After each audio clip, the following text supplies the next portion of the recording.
안녕하세요. 손해방지단입니다. 오늘은 많은 분들의 삶을 송두리째 뒤흔들 수 있는 하지만 아직도 남의 일처럼 느껴지는 전세 사기에 대해 이야기해 보겠습니다. 혹시 이런 뉴스 보신 적 있으신가요? 30대 부부 전 재산을 전세 사기로 날려 보증금 2억, 집주인 잠적 후 돌려받지 못해. 이게 과연 뉴스 속 이야기일까요? 오늘 전해드릴 이야기를 들으시면 아마 생각이 달라지실 겁니다. 먼저 전세 사기는 어떻게 시작됐을까요? 코로나 이후 저금리 기조와 부동산 불안정이 겹치면서 수도권을 중심으로 신축 빌라 공급이 폭증했습니다. 그 틈을 타서 깡통 전세라 불리는 위험한 구조가 퍼졌습니다. 시세보다 비싸게 감정가를 부풀리고 세입자에게는 시세보다 싸게 전세를 제한하면서 속여 넘기는 수법이죠. 겉보기엔 괜찮아 보이는 신축 빌라지만 실제 시세는 낮고 세입자 보증금으로 대출금을 갚는 방식입니다. 한 사례를 말씀드리죠.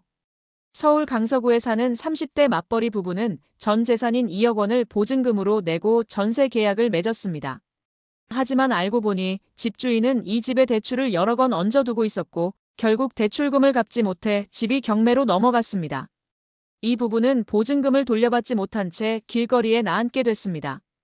더 안타까운 건 이들이 보증보험에도 가입하지 않았다는 사실입니다. 또 다른 사례는 더욱 충격적입니다. 경기도의 한 신축 빌라 단지에서 무려 50가구가 한꺼번에 전세 사기 피해를 입었습니다. 청년층, 사회초년생들이 주요 피해자였는데요. 이들에게는 월세보다 싸게 살 수 있다며 접근했고 공인중개사와 이른바 컨설팅 업자가 조직적으로 움직였습니다. 시세는 실제보다 부풀려졌고 감정평가서마저 조작됐습니다. 세입자들은 계약 후 몇 개월 만에 집주인이 연락을 끊고 집이 경매로 넘어가는 상황을 맞게 됐죠. 이쯤 되면 궁금하실 겁니다. 도대체 어떻게 해야 이런 전세 사기를 피할 수 있을까? 지금부터 말씀드리는 내용을 잘 기억해 두세요. 첫째, 계약 전에는 등기부등본을 꼭 확인하세요. 집주인이 누구인지, 대출이 얼마나 있는지 한눈에 볼 수 있습니다. 전입세대 열람으로 기존 세입자가 있는지도 확인해야 합니다. 또 하나, 시세보다 너무 싸다면 반드시 의심하세요. 전세 보증금이 집 시세의 70%를 초과하면 매우 위험한 구조입니다. 둘째, 계약 후에는 반드시 전입신고와 확정일자를 받고 전세보증금 반환보증보험에 가입하세요. 요즘은 한국주택도시보증공사나 SGI 서울보증 등을 통해 쉽게 가입할 수 있고 만일의 사태에 대비할 수 있는 유일한 장치입니다. 그렇다면 정부는 무엇을 하고 있을까요? 2023년부터 정부는 전세 사기 근절을 위한 대책을 발표했습니다. 피해자 주거 지원을 위해 LH 매입형 공공임대를 추진하고 있고 전세보증보험 가입 요건도 완화하는 방향으로 법이 개정되고 있습니다. 하지만 여전히 사전에 막는 것이 가장 확실한 방법이라는 점 잊지 마셔야 합니다. 전세 사기는 결코 남의 일이 아닙니다.